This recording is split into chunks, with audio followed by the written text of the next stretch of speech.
Bueno, y utilizábamos este spot como disparador de la charla que mantendremos a continuación, porque hoy es el Día Mundial de las Enfermedades Inflamatorias Intestinales y, a propósito, la Asociación Crohn, que es Colitis Ulcerosa Uruguay, estará realizando diversas actividades informativas para concientizar sobre esta enfermedad, que de hecho puede afectar a personas de todas las edades, aunque mayoritariamente lo hace y se diagnostica entre los 15 y 35 años. Para profundizar justamente sobre estos temas es que tenemos el gusto de recibir en los estudios de Arriba Gente a la doctora catedrática de gastroenterología del Hospital de Clínicas, la doctora Beatriz Iade, y a Gabriela Blanchet, que es paciente e integrante de la Asociación Crohn. Buenos días, gracias por habernos acompañado esta mañana. Se hicieron fuerza para venir una mañana bastante fea. Bueno, gracias por venir. Ahí está. Empezamos con la doctora. Bueno, sí, doctora, ¿cómo podemos encuadrar o definir las enfermedades inflamatorias intestinales? ¿Cuáles son? Básicamente son la colitis ulcerosa y la enfermedad de Crohn. Hay un grupo de pacientes que no se logra a poner en alguna de las dos clasificaciones, pero son los menos. Y digo esto porque la mayoría de las personas que tienen saben, o tengo una colitis ulcerosa o tengo una enfermedad de Crohn. Y son enfermedades que afectan el intestino y que se caracterizan por producir lesiones inflamatorias que una vez que empiezan, y esa es un poquito la dificultad que tienen, son imprevisibles en su curso. Tienen periodos en que está bien, periodos en que aparecen los síntomas otra vez, lo que eso genera en la persona que la tiene frustración, porque piensa que ya se curó y otra vez le vienen los síntomas. Es impredecible, le genera ansiedad, porque a veces no sabe cuándo le puede volver a pasar. Entonces, convivir con este tipo de enfermedades genera, ¿verdad?, cierta siempre angustia, sobre todo al principio. Después, cuando la enfermedad se estabiliza y el paciente sabe lo que tiene y cómo manejarse, el objetivo que nosotros tenemos es que estén como en el spot. Claro, con esa vida saludable y haciendo una vida normal. ¿Cómo se manifiesta, doctora? ¿Cómo me doy cuenta yo que puedo estar ante una enfermedad de estas características? Bueno, hay dos, como decíamos, la colitis ulcerosa y el Crohn. La colitis ulcerosa, que es la que tenemos más en Uruguay, es la más frecuente, empieza con una inflamación del intestino que lo que segrega al inicio es como si fuera un moco. Es como si uno tuviera un resfrío. Entonces tiene esa secreción que empieza como moco y después termina siendo con sangre, que como es una secreción genera esa sensación, igual cuando uno tiene un resfrío, de imposibilidad de contenerla, entonces se escapa, sale. Cuando hay mayor afectación se le agrega diarrea, puede aparecer dolor abdominal. ¿Es un sangrado visible? Sí. La persona sabe. Porque a veces hay sangrados a nivel gástrico imperceptibles que están en la materia, ¿no? Puede haber cuando son muy superficiales, pero en general en algún momento se va a hacer visible. Ese es el concepto. Es decir, no son enfermedades que la persona no se dé cuenta que tiene algo. A veces, porque aparecen en niños o en jóvenes, sobre todo en adolescentes, el adolescente a veces no dice, por temor. Y le quiero preguntar justamente por esto, porque cuando yo hacía la introducción, leía el material que nos había acercado la producción, nos decía que se diagnostica mayoritariamente entre los 15 y los 35 años. Sí. ¿Por qué a tan temprana edad? Bueno, son enfermedades de los jóvenes. ¿Es de la juventud? Es de la juventud. Se puede ver a toda edad. Y hay pacientes que tienen 80 años que debutan con la enfermedad. Tiene que ver un poco con el sistema inmunológico. Porque estas son enfermedades que en definitiva lo que hay es una alteración del sistema inmunológico que produce una agresión del intestino, que en vez de contener, ¿verdad?, y mantener sana la mucosa, le produce lesiones. Claro. Y los periodos de mayor reactividad inmune o de alguna manera son esos. ¿Y afecta indistintamente a hombres y a mujeres o tiene mayor incidencia en alguno de los géneros? Afecta a hombres y a mujeres, y le puede pasar a cualquiera. En todas las razas, en todas las edades, en todas las clases sociales, a todos. Bien. Actualmente, por ejemplo, se considera una pandemia. Es decir, es una enfermedad que empezó hará 40 o 50 años a aumentar en el mundo y ahora se ha extendido a todos los países y a todos los niveles. Claro. Gabriela, y hablábamos de que tú sos paciente e integrante de la asociación. ¿En qué momento sos diagnosticada? ¿Con qué edad? Y bueno, y a partir de ahí, ¿cómo ha sido tu historia? Mira, primero agradecerles esta oportunidad para que en Uruguay se tome conciencia y no estemos solos y se creen los centros de referencia que existen en todos los países desarrollados. Porque primero quiero destacar esto, que es a lo que nos vamos a hacer referencia el 9 y el 10 de junio. El 9 de junio es la actividad de los científicos médicos dedicados a esto.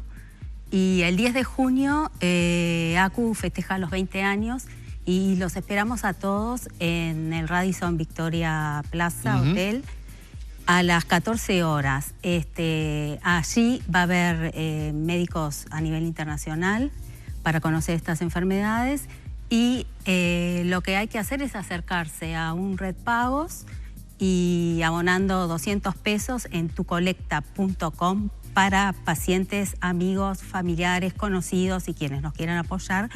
Nos encontramos allí el 10 de junio a las 14 horas. Bien, perfecto. Digamos, la forma de poder participar de las actividades que están previstas. Si bien esto se hace todos los años, que los médicos nos invitan en el marco del Congreso de Gastro, todos los años nos invitan al Congreso y nos dan charlas. Este año, como se cumplen los 20 años y necesitamos mucho apoyo, porque de hecho no tenemos una sede digamos, física instalada formalmente. Sí tenemos personería jurídica que costó muchísimo. La asociación se fundó en el año 97. Yo soy socia fundadora con otros compañeros. Y bueno, en cuanto a tu pregunta... Sí. ¿Con qué edad fuiste diagnosticada? A mí, lo mío fue muy así de golpe, de repente, que me vino un empuje. A los 29, 30 años. Pero yo, a la distancia, me doy cuenta que yo ya la tendría de los 23, 24. Claro, en ese momento sos diagnosticada, pero después yo ya tenía síntomas, pero me hacían estudios y me decían que eran otras cosas. ¿Qué síntomas tenías? Tenía gleras, que es lo que la doctora dice moco. Esa mucosidad. Sí, iba al baño, o sea, estaba estreñida, iba al baño, tenía gleras. Después tenía sangrado y, bueno, me decían que eran hemorroides, que era esto. No le daban con la tecla, como habitualmente decimos. No le daban con la tecla. Ahí está. Hasta que tuve que llegar a estar muy grave, muy, pero muy grave. Que ese es el riesgo, ¿no? De que la enfermedad no te la diagnostiquen y llegue a un punto que... Si no hay diagnóstico, no hay un tratamiento adecuado. Y quiero agradecer que en ese momento tomó las riendas en el asunto del doctor Henry Cohen, que para mí estás hablando de palabras mayores. Sí, aparte de un excelente profesional como la doctora y la doctora Elena Fosman, son súper humanos. Que ha estado presidiendo la Sociedad de Gastroenterología a nivel mundial, ¿no? Sí. O sea, bueno, él fue el que me atendió, o sea, mi gastroenterólogo, que no sabía nada de inflamatorias en ese momento, me derivó a Henry Cohen.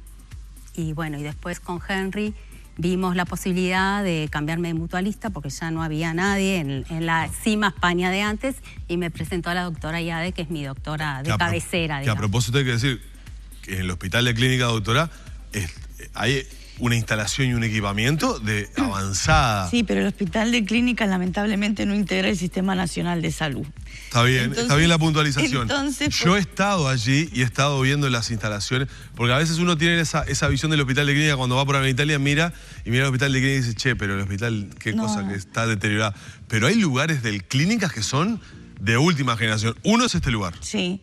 A nosotros lo que nos está faltando justamente es que nos integren definitivamente al Sistema Nacional. Y mire que le estamos dando vuelta para que clínicas ingresen. La medicación es el problema. Ese es el problema que tenemos, pero después tenemos todo. Y la verdad que la enfermedad es una enfermedad que ha ido aumentando y en el hospital, y es otra cosa que es importante, porque ¿dónde se forma el gastroenterólogo? O sea, para nosotros es muy importante que estas patologías se vean en el centro donde se forman los gastroenterólogos, porque son los que van a atender en el futuro a los pacientes. Claro, y yo, a propósito de lo que decía Gabriela, le quería hacer la pregunta.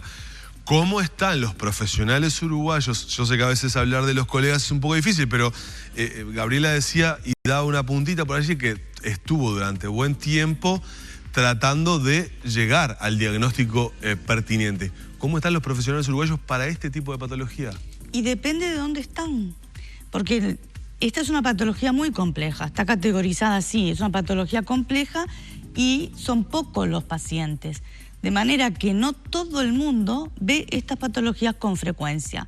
Y el manejo requiere un cierto entrenamiento, porque no solo es difícil hacer el diagnóstico, que no hay un test diagnóstico, que esa es otra dificultad que tiene. Claro. No es un no test. Es el FECATEST, que uno hace la prueba rápidamente y ya tiene ahí por lo menos una puntita de por dónde ir. Bueno, acá si hacen un FECATEST le va a dar positivo porque además la sangre la ven. Claro, pero no hay certeza. No hay certeza. Y no hay un test como, por ejemplo, les doy un ejemplo. Un celíaco se hace un test serológico y le dicen que sería. Claro. No hay un test serológico, no hay una endoscopía típica, es sugestiva. Y eso hace que el paciente tenga que hacerse reiterados exámenes y más de una vez. Entonces es difícil.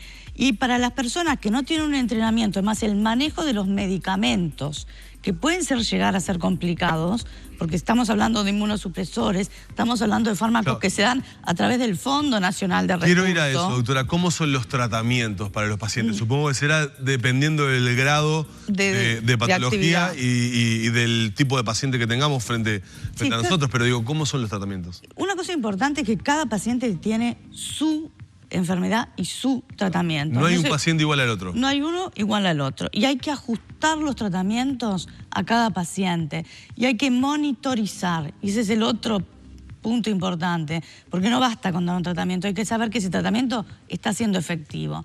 Y entonces hay que hacer un monitoreo de los resultados e ir cambiando la medicación hasta lograr eso que veían en el spot. Que eso puede llevar tiempo, pero que ese es el objetivo final. Claro. Y hay nosotros tenemos la suerte en nuestro país, y hay que decirlo, de que los medicamentos de alto costo los tenemos cubiertos por el Fondo Nacional de Recursos. Están incluidos en la nómina del Fondo Nacional de Recursos. Están incluidos. Naturalmente siempre surgen medicamentos nuevos que luego hay que hacer el proceso de incorporación. Pero estamos mucho mejor que nuestros países vecinos en ese aspecto. Pero de todas maneras, digo, llegar a ese punto implica, si uno entra a la página del fondo y ve todo lo que hay que hacer para poder acceder a esa medicación, les puede llevar varios meses, y ahí es donde vienen a veces las dificultades del médico que está solo y que tengo que pedirle esto y aquello y el otro y llenar una cantidad de cosas. No es sencillo. Y el otro punto importante es la cirugía, porque estos son patologías que muchas veces requieren una cirugía.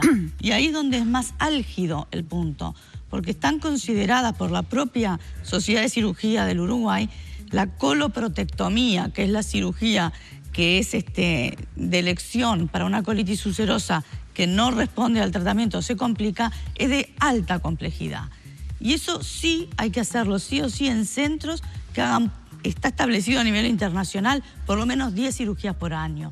Eso no pasa. Cosa que no pasa acá. Entonces los pacientes se tienen que operar en el exterior. No. Algunos se van a operar al exterior y los otros se operan acá. Lo que pasa es que a veces los resultados no son los que deberían ser. Claro, por una cuestión de números. Como se dice habitualmente. Números. Una cuestión de cantidad de intervenciones. Exacto, por eso una de las propuestas que tenemos desde la asociación y que venimos presentándola hace 2 años es que la cirugía de coloprotectomía salga por un IMAE. Igual que sale una prótesis de rodilla, igual que sale un stent coronario. Son cirugías de alta especialización, de alta complejidad, y necesitan que haya un grupo especializado en eso. Te voy cerrando, pero te quería preguntar, Gabriela, en el final, ¿cómo ha sido tu vida o cómo ha sido la calidad de vida que tenés? ¿Sos esa cara sonriente del spot o ha sido difícil? Ha sido muy complicado, porque esto te da, o sea, te deteriora la calidad de vida, te deteriora el tema de la asistencia al trabajo. Claro. Te determina tu vida, porque tenés que estar pendiente de ir al baño. Depende del grado de afectación de la enfermedad, podés ir entre 10, 20, 30 veces al día. Por día. Tu vida transcurre en el baño. Claro. No es sencillo. Es complicado, es No es complicado. sencillo. Vamos a Y reiterar. cuando hay familia que hay un solo baño, Y claro. es complicadísimo. Mamá, abrí la puerta. Sí, yo cuando mis hijos eran chicos ya dejaba la puerta abierta. Claro. Usen el video porque... Sí, claro. Ya está. Definitivamente. Vamos a repetir la fecha Sí. de la actividad. Algo Sí, decime. cortito que la doctora, te olvidaste. A ver. Estas enfermedades no solo te afectan el intestino, sino que dan manifestaciones extraintestinales. No a todo el mundo. Te afecta la vista, te afecta las articulaciones, la piel, el hígado, ¿qué más? Puede que hasta ahí. afectar casi cualquier órgano. Pero No eso solamente a nivel intestinal, sino tiene incidencia Sí. sobre otros órganos. No todos los pacientes No lo en van a todos. tener, pero Pero algunas algunos. veces Pero hay. empieza por una manifestación así.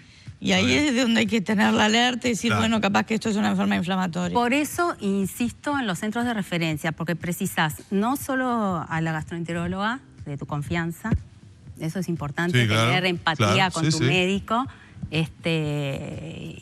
Y bueno, y si Ni no hablar. tenés empatía con tu médico o tu médico contigo, cambiar.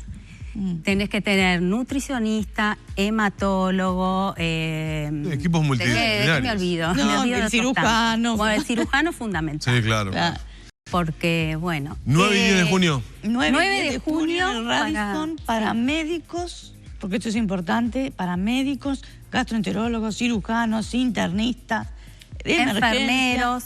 enfermeros, todos los que Enfermeros. pueden tener contacto con estas patologías, y el sábado de tarde para los pacientes. ¿Que El tiene 10 una de página junio. web, algún lugar Sí, de contacto? ¿Cómo tenemos. es la página web o el Facebook? acu.com.uy. Bien. Y para los pacientes, amigos, familiares, conocidos, asistir a Red Pagos, abonar Bien. 200 pesos, mencionando tucolecta.com, número 25 2501. Ahí está el gráfico, mira. Ahí está. 252501. Ahí está. A ambas les agradecemos mucho. Esperemos que los minutos estos hayan sido importantes para difundir la actividad de la asociación y para conocer un poco más de esta patología, que por cierto tiene sus particularidades, pero que bueno, esperemos que puedan seguir avanzando ¿Cómo? para mejores diagnósticos y mejor calidad de vida de los pacientes. Gracias. Muchísimas Muchas gracias a ustedes.